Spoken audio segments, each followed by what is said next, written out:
So this is the first time we introduced zero gravity, right? Like we had to make it feel effortless, and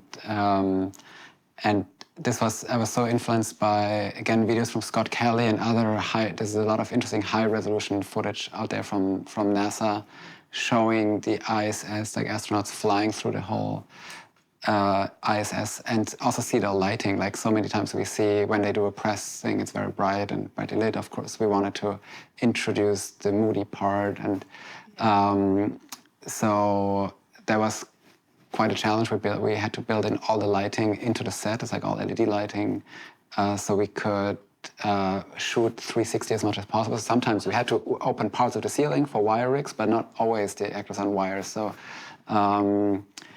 and I think that's where we came up with this amazing shot, right? Pulling out of the iPad, revealing Numi, and flying back. And that's what I talked about earlier, like this feel of handheld floatiness. So it's not a shaky handheld, but as if our camera operator was suspended.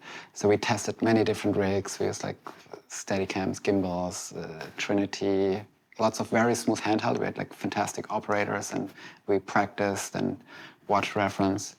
And then if you closely pay attention, we knew, like in real life, the astronauts, they film themselves and they film the experiments, and we needed all these different angles, how the cal would be handled.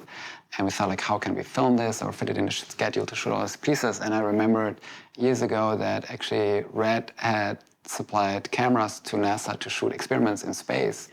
And I thought it's not too far-fetched that we would use Komodos, which is the current technology of small cameras, which we didn't have to hide as film cameras, but we rigged it the way astronauts did, like with magic arms, and we spread them all over the ISS to film those pieces. And then later, because it's the same codec and the same workflow, it allowed us to use it as security cam footage, basically. Oh, but right. also sometimes We needed it for future episodes. We knew certain security cam footage we needed. So we set these in places that we needed to, that they were going to see on the screens in Mission Control and in Bank Control in NASA.